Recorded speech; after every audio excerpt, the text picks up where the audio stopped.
VSV Telugu videos YouTube channel చూస్తున్న మిత్రులందరికీ నమస్తే అండి. క్రితం వీడియోలో తెలుగు 10వ తరగతిలోని ఉపవాచకం రామాయణం అందులో కిష్కింధకాండలో 3 భాగాలుగా చదువుకుని కిష్కింధకాండం చివరి భాగం చూద్దాం. సీతాన్వేషణకు బయలుదేరి నెల రోజులు కావస్తున్నది. తూర్పు పడమర ఉత్తర దిక్కులకు వెళ్ళిన వాళ్ళు వేగంగా వెతికి రిక్తహస్తాలతో వెనుదిరిగారు. వేగంగా వెతికి రిక్తహస్తాలతో అనగా ఇక్కడ ఉత్త చేతులతో వట్టి చేతులతో వచ్చారు. గడువు ముగిసే నాటికి ప్రసన్నగిరిలో శ్రీరామునితో ఉన్న సుగ్రీవుడి దగ్గరికి చేరుకున్నారు. సీత జాడ కోసం చేసిన కృషి ఫలించలేదని విన్నవించుకున్నారు. హనుమంతుడు ఈ విషయంలో ప్రకృతుడవుతాడని ధీమా వ్యక్తం చేశారు.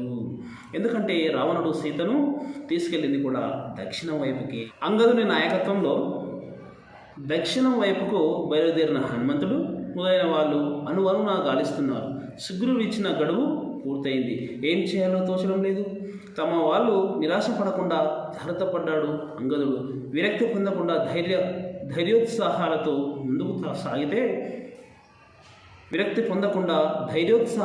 ముందుకు సాగితే విజయం వరిస్తుందని ప్రేరేపించాడు. అందరూ రెట్టించిన ఉత్సాహంతో ముందుకు కదిలారు. ఇక్కడ అన్ని దిక్కుల వైపు నుంచి వెళ్ళారు. ఎన్నో దిక్కుల వెతికినటువంటి వారికి కూడా సీతాన్వేషణ అంటే సీత జాడ లభించలేదు. కాబట్టి అక్కడ అంగదుడు చాలా చాకచక్యంగా అక్కడున్నటువంటి వారికి ధైర్యవచనాలని నూరిపోస్తూ ఇంకా ముందుకు సాగుతుంది వాళ్ళ యొక్క అన్వేషణ. హనుమదాదులు ఒక పెద్ద గుహ దగ్గరికి చేరుకున్నారు. అది వృక్షబిలము. ఒక రాక్షసుని ఆధీనంలో ఉంది. బాగా అలసిపోయిన వానరులను ఆకలి దప్పులు పట్టి పీడిస్తున్నాయి. విపరీతమైనటువంటి ఆకలి వేస్తుంది ఆ వానర సైన్యానికి. గుహలోకి వెళ్ళారు. అంత అయోమయంగా ఉంది. చివరకు స్వయంప్రభ అనే యోగిని అనుగ్రహంతో ఆకలి దప్పులను తీర్చుకున్నారు. ఆమెను ప్రార్థించి ఆమె తప ప్రభావం వల్ల క్షణాలలో ఒక పెద్ద సముద్రపు ఒడ్డుకు చేరుకున్నారు. ఆ సముద్రం మహోదధి. ఆ సముద్రం పేరు మహోదధి. ఊవెత్తున లేచే అలల అలజడి భయాన్ని కలిగిస్తున్నది. సముద్ర తీరంలో వానరులంతా సమావేశమయ్యారు. ఏం చేయాలో తీవ్రంగా చర్చించుకుంటున్నారు. సీత జాడ కనిపెట్టకుండా సుగ్రీవుని చేరరాదనుకున్నారు. సీత జాడ కనిపెడితేనే సుగ్రీవుని దగ్గరికి వెళ్ళాలి. ఒకవేళ మనము సీత జాడ కనిపెట్టకుండా ఇచ్చినటువంటి నెల రోజుల గడువు దాటిపోయి వెళ్తే మనల్ని చంపేస్తాడు సుగ్రీవుడు. అటువంటి కోపంతో ఉన్నాడు. వీళ్ళ మాటల్లో జటాయు ప్రస్తావన వచ్చింది. అది విన్నాడు సంపాతి. ఇతడు పక్షిరాజు. జటాయువుకు అన్న అతని పేరు సంపాతి. రెక్కలు లేకపడి ఉన్నాడు. సంపాతి తన సోదరుడి మరణానికి ఎంతో విలపించాడు. లంకలో సీత ఉన్న పరిస్థితులను దివ్యదృష్టితో చూసి కళ్ళ కట్టినట్టు వివరించాడు. లంకకు ఎలా వెళ్ళాలో చెప్పాడు. ఇంతలో ఆశ్చర్యకరంగా సంపాతికి రెక్కలు మొలిచాయి. పరోపకార పుణ్యం ఉరికే పోతుందా అంటే ఇక్కడ సీతాదేవి యొక్క జాడ గురించి అతను దివ్య దృష్టితో చూడడం వల్ల ఇతనికి పోయినటువంటి రెక్కలు కాస్తప్పుడు మొలిచాయన్నమాట. అందరూ ఆనందించారు. తన రెక్కల బలాన్ని తెలుసుకోవడానికి రువ్వున ఆకాశంలోకి ఎగిరాడు సంపాతి. వానర వీరులు బల పరాక్రమాలను ప్రదర్శించడం ద్వారానే సీతాన్వేషణ సఫలమవుతుందన్న నిశ్చయానికి వచ్చారు. కానీ 100 యోజనాలు వెళ్ళి రాగల వారెవరని తర్కించుకుంటున్నారు. ఇటువంటి పరిస్థితుల్లో కార్యహాని కలగకుండా కాపాడగలవాడు హనుమంతుడు ఒక్కడేనని నిగ్గు తెలిచాడు జాంబవంతుడు. జాంబవంతుడు హనుమంతుని యొక్క పరాక్రమం గురించి అతని యొక్క బలం గురించి ఒకసారి గుర్తు చేశాడనమాట. ఆ సమయంలో హనుమంతుడు ఒక చోట ఏకాంతంగా కూర్చుని ఉన్నాడు.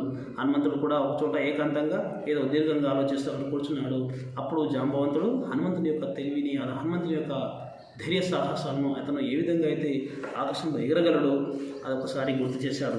జాంబవంతుడు హనుమంతుని చేరాడు అని శక్తియుక్తులు ఎంతటివో తెలుపుతూ ప్రేరేపించాడు. దీనికి వానరుల ప్రశంసలు తోడైనాయి. ఇంకేముంది, హనుమంతుడు రెట్టించిన ఉత్సాహంతో బలాన్ని పుంజుకున్నాడు. అద్భుతమైన తేజస్సుతో వెలుగుతున్నాడు. వానరులతో నేను మేరు పర్వతాన్ని అనాయాసంగా వేలమారు చుట్టగలిగాను. భూమండలాన్ని సముద్రంలో ముంచగలను. గ్రహ నక్షత్రాలను అధిగమించగలను. పర్వతాలను నుగ్గు చేయగలను. మహాసముద్రాలను అవలీలగా దాటగలనని ఆత్మశక్తి ప్రకటించాడు. ప్రతి వారిలో ఏదో ఒక శక్తి ఉంటుంది. సరైన ప్రేరణ దొరికితే అది వెలికి వస్తుంది. జాంబవంతుడు ఆనందించాడు. ఏమంటున్నాడంటే, నాయన, నీ ధైర్యోత్సాహాలకు తగినట్లు మాట్లాడావు.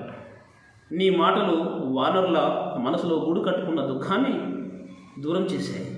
అందరం నీ శుభాన్ని కోరుతున్నాం. ఋషులు, ఉద్దవానరులు, గురువుల అనుగ్రహంతో ఈ సముద్రాన్ని లంఘించు అంటే దాటు. నీ రాక కోసం ఎదురు చూస్తుంటాం. మన వానరుల ప్రాణాలన్నీ నీపైనే ఆధారపడి ఉన్నాయి అని తెలిపాడు. తాను లంఘించే సమయంలో తన బలాన్ని భూమి భరించలేదని, మహేంద్ర పర్వత శిఖరాలు అందుకు తగినవని హనుమంతుడు పలికి మహేంద్రగిరికి చేరాడు. కిష్కింధకాండం ఇంతటితో సమాప్తమైంది మిత్రులారా. మరియు తర్వాత వీడియోలో మనము సుందరకాండం గురించి తెలుసుకుందాం. ఈ వీడియో కనుక మీకు నచ్చినట్లయితే ఖచ్చితంగా లైక్ చేయండి. ఇంకా ఈ వీడియో పైన మీ అమూల్యమైనటువంటి అభిప్రాయాల్ని కామెంట్ రూపంలో తెలియజేయగలరు. ధన్యవాదాలు.